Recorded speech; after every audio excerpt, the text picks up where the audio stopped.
Salut à tous, la team OL, Thomas M. Show pour Lyon Fan TV. Très heureux les gars de vous retrouver pour une nouvelle vidéo. Il fait pas très beau aujourd'hui. Pour tout vous dire, le ciel est gris, c'est humide, mais c'est un jour particulier pour la ville de Lyon. On est le 8 décembre.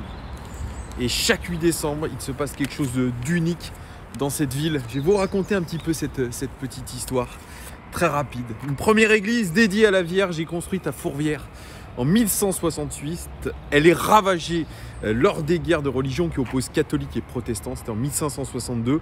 Restaurée, elle accueille les vœux successifs des habitants et des échevins face aux épidémies. Le 8 septembre 1643, les édiles et conseillers municipaux de l'époque, le prévôt des marchands et les échevins, montent à Fourvière pour demander à la Vierge Marie de protéger la ville de la peste qui arrive du sud de la France. Ils font le vœu de renouveler ce pèlerinage si Lyon est épargné. Ce vœu est toujours honoré depuis le 8 septembre. Et le 8 décembre, c'est vraiment la fête de Marie. Ave Maria, Ave Lugdunum, comme on dit. Tous les Lyonnais, dont je fais partie, mettront des petits lumignons à leurs fenêtres pour honorer Marie et pour garder en mémoire ce qu'elle a fait pour cette belle ville de Lyon. Donc voilà, c'est la petite histoire en ce 8 décembre. Bienvenue à tout le monde, bienvenue aux nouveaux abonnés. N'hésitez pas à ceux qui ne sont pas abonnés à poser déjà un pouce et à vous abonner, c'est très important. Les amis, 8 décembre aujourd'hui, c'est aussi la date à laquelle l'Olympique Lyonnais va connaître ses sanctions, les sanctions du match contre l'Olympique de Marseille avec ce débordement, cette bouteille envoyée sur Dimitri Payet. Donc on sera très attentif à tout ça. Et puis cet article de l'équipe signé Vincent Duluc qui annonce que Juninho va quitter l'Olympique Lyonnais dès le mois de janvier, les amis. Information confirmée par Le Progrès, sans plus de précision, mais la situation était devenue intenable pour Juninho depuis sa déclaration, avant le match de Marseille d'ailleurs, sur RMC concernant son avenir, en disant qu'il allait quitter l'Olympique Lyonnais à la fin de la saison parce que l'usure mentale était énorme. Chose incroyable, les dirigeants lyonnais, Jean-Michel Aulas, ne savaient pas que Juninho allait faire cette déclaration, chose qui a évidemment été extrêmement mal vue en interne. Finalement, la position de Juninho était devenue intenable. Mais aujourd'hui, on va pas se mentir, c'est quelque chose qu'on voyait gros comme une maison. Le fait que Juninho, qui avait un CDI, parte comme ça dès le mois de janvier, ça montre qu'aujourd'hui, on ne maîtrise plus rien du tout en interne et c'est ça qui est très grave. Cette saison, ça devait être le deuxième étage de la fusée Juninho. C'est Jean-Michel Aulas qui avait dit ça lors de la présentation de Peter Bosz. Ça devait être l'occasion de faire un après-Garcia, avec qui ça s'était mal passé sur le plan humain, avec Séville aussi, où pareil sur le plan humain, ça s'était pas bien passé, même sportivement, ça s'était pas bien passé. Là, au moins, on nous disait que Juninho avait choisi l'entraîneur et qu'on repartait sur des bonnes bases, sur l'envie de retrouver du beau jeu, une philosophie, un entraîneur étranger, etc. On devait repartir sur de l'embellie. Chose qui, vous le voyez bien, ne s'est pas déroulée comme il faut. On est aujourd'hui parti sur un scénario catastrophe. Jamais dans l'histoire de l'Olympique Lyonnais, nous n'avons eu autant de remous au niveau de l'institution Olympique Lyonnais. Et ça pouvait un petit peu se ressentir déjà la saison dernière. Rappelez-vous quand on parlait d'une gouvernance à plusieurs têtes, un hydre lyonnais même, où finalement chacun se partageait son petit pouvoir. Et puis Jean-Michel Aulas qui avait l'envie, lui, de quitter un petit peu le côté sportif, lâcher la main plutôt à son numéro 2, à son homme de confiance depuis le décès de Gérard Houllier, Vincent Ponceau, directeur du football, nommé directeur du football parce qu'il y a eu une petite restructuration en interne. Rappelez-vous, il y a à peu près un an, où Vincent Ponceau a été nommé directeur du football, de la branche football. Alors, on ne sait pas trop ce que ça veut dire. En tout cas, c'était désormais le N+1 de Juninho. Ils ont changé de directeur marketing, ils ont changé de directeur de la communication. Donc, il y avait déjà une sorte de restructuration en interne. Sauf que celui qui s'est retrouvé au milieu esselé, c'est Juninho. Quel était le vrai rôle de Juninho ? Juninho qu'on a voulu recruter depuis très longtemps, que Jean-Michel Aulas voulait recruter. Lui n'était pas très chaud pour venir. Il s'est laissé convaincre. Et quand il est arrivé, il a dit quelque chose d'intéressant, c'est qu'il voulait les pleins pouvoirs sportifs, c'est-à-dire discuter avec l'entraîneur des compositions tactiques, discuter avec les joueurs de comment ils se sentaient, mettre des sanctions aux joueurs. Donc il voulait avoir un éventail très complet. Sauf que sa position s'est fragilisée au fur et à mesure. Pourquoi ? Parce que Juninho n'est pas un manager. Juninho n'a pas le profil idéal du directeur sportif. Pourquoi ça a merdé ? Parce qu'à l'Olympique Lyonnais, on recrute par cooptation. On recrute parce que c'est une ancienne gloire de l'Olympique Lyonnais, parce que c'est ci, parce que c'est ça. On ne l'a même pas évalué, Juninho. On ne lui a pas fait passer un entretien d'embauche. On n'a pas évalué ses compétences. Non, on ne fait pas ça à l'Olympique Lyonnais. Tout est une histoire de cooptation. Et c'est là, aujourd'hui, la plus grande faillite managériale de Jean-Michel Aulas. C'est de ne pas avoir fait un plan de recrutement clair et établi dans le recrutement de son board des personnes de confiance. Juninho, tout le monde le savait. Juninho, c'est un sportif, c'est un éditorialiste, c'est un consultant. Quelqu'un qui a été amené, toujours aujourd'hui, à commenter l'actualité politique de son pays. Allez sur son Twitter, vous allez voir, il y a très très peu de football. Il y a beaucoup de politique brésilienne. C'est un garçon, voilà, je pense qu'il n'était pas destiné à mener un projet sportif, à diriger un projet sportif. Et sa personnalité fait qu'il est très difficile pour lui de se mettre dans une organisation.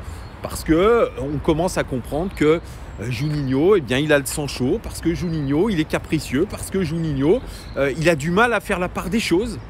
Voilà, c'est tout. Donc, il s'est confronté, et ses collègues se sont confrontés à sa personnalité un petit peu particulière, voilà, où il n'y a pas de demi-mesure, où il n'y a pas de « je mets mon poing dans la poche, je réclame des choses, je ne les ai pas forcément, donc je boude ».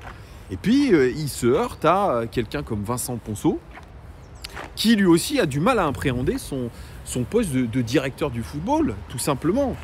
Soyons très très clairs avec ça. Directeur du football, c'est plus directeur administratif de l'Olympique Lyonnais. Là où on disait « Waouh, magnifique, Ponceau, il arrive à négocier des contrats de malade, etc. » Là, c'est autre chose. Vincent Ponceau, il est extrêmement rare dans les médias. Il parle très très peu dans les médias.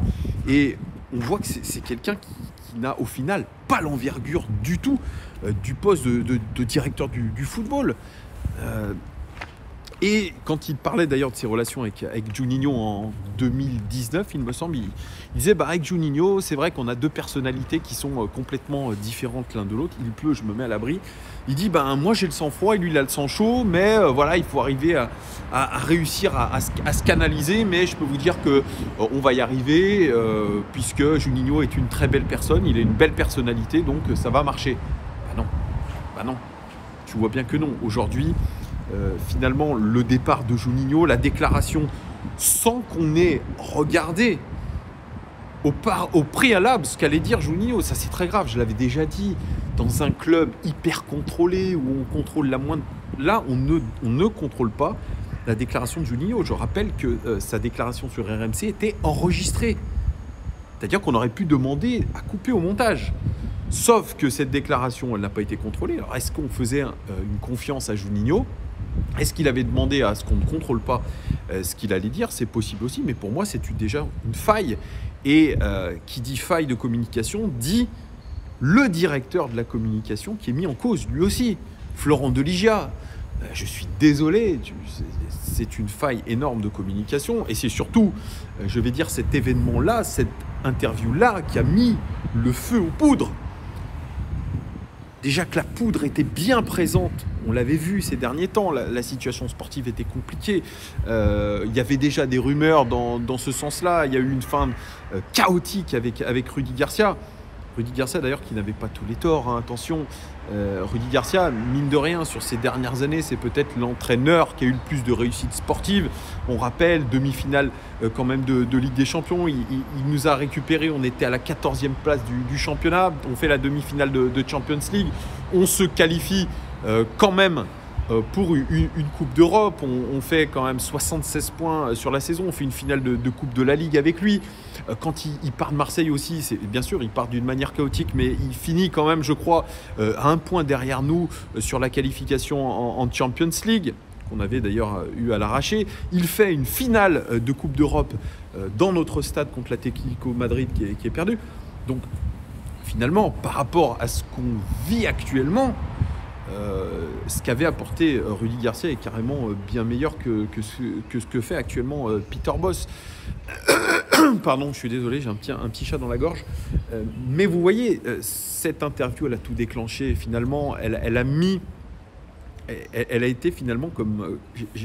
le mot est peut-être un petit peu fort, mais c'est une sorte un petit peu de suicide professionnel qu'a réalisé Juninho. C'est une autodestruction. Il a appuyé sur la gâchette professionnelle.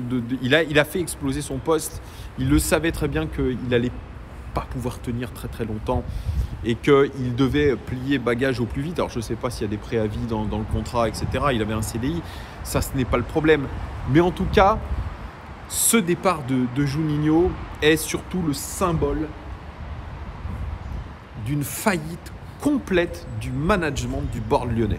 Complète. Et le grand responsable, je le redis, nous le redisons depuis un moment, c'est Jean-Michel Aulas.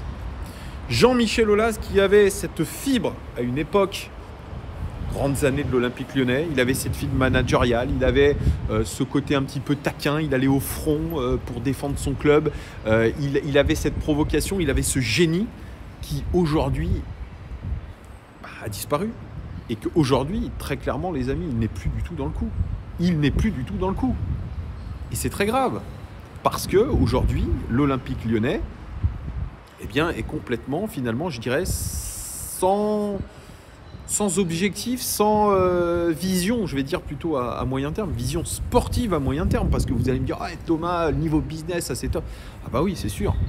Le Groupama Training Center et tous les alentours, le OL Valley, ah bah ça c'est parfait, hein. Il en a fait un centre de loisirs, vous pouvez aller au bowling, vous pouvez aller boire un coup, vous pouvez aller le manger, vous pouvez aller faire du surf dans une piscine à vagues artificielle, puis bientôt vous avez, ça y est, la LDLC Arena, et oui, on a signé un gros contrat, effectivement, voilà, donc pas de souci, niveau business, le mec a développé son business, mais au détriment du sportif, au détriment du football, il le sait, il a sacrifié finalement notre équipe de foot. Notre équipe de foot a été sacrifiée pour son business.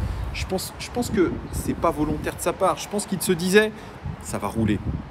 Ça va rouler. Peter Bosz, il arrive, pareil, il va faire le job. C'est quelqu'un quand même qui a eu quelques succès, qui a eu un style de jeu. Ça va surtout ravir les supporters. On n'est que dans le marketing. Juninho, c'est du marketing pour les supporters. C'est un petit bonbon pour les supporters après Genesio. Là, Peter Bosz, c'est le petit bonbon aussi parce qu'on a pas eu Roberto De Zerbi. Pareil, De Zerbi, une idée du football incroyable. Je rappelle juste que le Shakhtar Donetsk, entraîné par De Zerbi aujourd'hui, a fini dernière de son groupe de Ligue des Champions derrière le Sheriff Trimacol, le champion de Moldavie. Donc vous voyez, ça aussi, il va falloir revenir un petit peu à ce concept des entraîneurs étrangers qui sont des cracks, etc.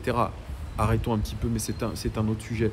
On a recruté ce Peter Bosz déjà qui ressemblait déjà, je l'avais dit, à un lourd risque en tout cas, quand on sait comment se sont passées ces dernières expériences dans les clubs allemands.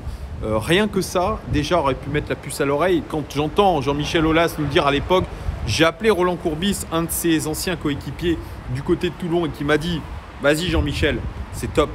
C'est top, tu verras, il est top. Là, je me dis qu'il y a un petit problème. Ce côté Olympique Lyonnais, la cooptation, le finalement, tiens, on m'a dit que, etc. Non, voilà. Maintenant, je sais, comme j'ai croisé le président River, que le nom de Peter Bosz a été soufflé par le président River. Mais eux, déjà, avaient vu qu'il y avait un petit problème de management avec Peter Bosz. Donc, c'est pour ça qu'ils ne l'ont pas pris. Je crois que pour l'instant, on a faux de A à Z. Nous sommes aujourd'hui 12e du championnat. Nous sommes dans un désert sportif qui pourrait, les amis, je le dis, très solennellement, nous emmener jusqu'à se battre pour la relégation. C'est très clair ce que je vous dis, parce que quand vous avez le sommet d'une entreprise qui est en train de péter, ça donne de très très très mauvais signes aux salariés et donc aux joueurs. Tu ne peux pas avoir de sérénité sur le terrain si tu n'as pas de sérénité au-dessus. Je prends par exemple la situation de Saint-Étienne, qui est une situation catastrophique parce qu'on essaye de vendre le club, on voit qu'on n'y arrive pas. La situation sur le terrain est catastrophique. On en est à limoger Claude Puel et à chercher des solutions d'urgence. Eh bien, c'est ce qui risque de se produire à l'Olympique Lyonnais. C'est ce qui risque de se produire à l'Olympique Lyonnais. Et je vais être très honnête, je ne sais pas aujourd'hui, dans l'immédiateté, ce que pourrait faire Jean-Michel Aulas et le board de l'Olympique Lyonnais pour faire redresser la situation. Alors bien sûr, on va essayer probablement de faire le maximum pour recruter quelqu'un en tant que directeur sportif et sûrement que ça sera quelqu'un de différent de Juninho en termes de personnalité, en termes de profil et surtout quelqu'un qui s'entende extrêmement bien avec Vincent Ponceau parce qu'aujourd'hui, celui qui a les pleins pouvoirs, qui a surtout une confiance aveugle de la part de Jean-Michel Aulas, c'est bien Vincent Ponceau. Donc il va falloir trouver quelqu'un qui s'entende parfaitement avec Vincent Ponceau. Et voilà, moi aujourd'hui je suis très très triste de ce qui nous arrive à l'Olympique Lyonnais, de ce que nous sommes en train de vivre en tant que supporters, qui est triste, qui est décevant, qui est atterrant même. Est-ce qu'on est en train de vivre les heures les plus sombres de l'histoire de l'Olympique Lyonnais? Je ne sais pas. Moi, j'ai pas vécu la descente en Ligue 2, donc c'est peut-être ça. Mais en tout cas, l'ère moderne, si je peux dire, de l'Olympique Lyonnais est touchée.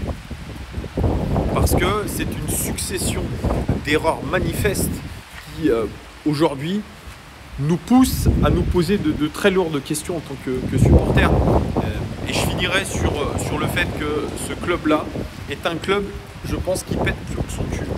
Excusez-moi de l'expression un petit peu vulgaire, mais c'est un club aujourd'hui qui pète plus haut que son cul, qui se voit trop beau. On est dans une ville bourgeoise, avec un club embourgeoisé, qui se prend pour je ne sais qui, avec des dirigeants qui se prennent pour je ne sais qui. Je vais reparler encore de moi, ce que j'ai vécu en rencontrant Jean-Michel Aulas, notamment, en rencontrant Patrick Ignou, qui est son directeur de cabinet. J'ai eu des gens qui ont été hautain avec moi. Hautain. À la limite de l'irrespect, si vous voulez. Alors, bien sûr, on va me dire, ah, Thomas, tu parles toujours de ça, ça t'a touché à l'ego. C'est pas que ça m'a touché à l'ego. C'est que j'ai pu voir de visu comment procédaient ces gens avec des supporters, avec parce qu'on est une chaîne de supporters, on débat de l'actualité de l'Olympique Lyonnais. On parle de ce club avec passion. On a un œil, je pense, qui est très averti. Bien sûr que c'est différent que de gérer. Si on était à la tête de l'Olympique Lyonnais, c'est comme si on était à la tête d'un État. Peut-être que ça ne se passerait pas aussi facilement qu'on l'aurait imaginé. Ok. Mais je pense que ce qu'avait vu une majorité de supporters, eh bien, était la bonne chose. Donc il faut arrêter de prendre les supporters pour des débiles, des gens uniquement capables de dépenser leur fric au Groupama Stadium, dans des billets hors de prix pour voir un spectacle absolument pourri. Déjà, respectez les supporters, arrêtez de péter plus haut vos culs et peut-être que ça ira mieux. Parce qu'à un moment donné, ce que j'ai dit après la sortie de Rudy Garcia dans l'équipe, quand j'ai dit nous aimons, nous adulons un club de manipulateurs et de menteurs, je ne le retire pas. C'est exactement ce que je pense encore aujourd'hui. Nous adulons un club de manipulateurs et de menteurs. Donc maintenant, ça suffit. Il va falloir vraiment se poser les bonnes questions. Si on doit vendre le club on le vendra. Si Jean-Michel Aulas doit prendre ses responsabilités et partir, il devra le faire. Voilà les gars, n'hésitez pas à commenter un petit peu cette vidéo. Dites-moi si vous êtes d'accord avec moi ou pas. Qu'est-ce que vous pensez de la situation du père de Juninho et de tout ce que je vous ai raconté. Je vous souhaite une très bonne journée. Regardez, il pleut des cordes et des cordes à Lyon. C'est vraiment un temps absolument catastrophique, un temps londonien, un temps anglais, mais c'est comme ça. Hein. C'est l'automne et bientôt l'arrivée de l'hiver. Portez-vous bien les amis, on se retrouve dès demain. 17h45, ça sera le OL Live TV pour le match face aux Glasgow Rangers. À demain les gars, portez-vous bien, gros bisous, ciao.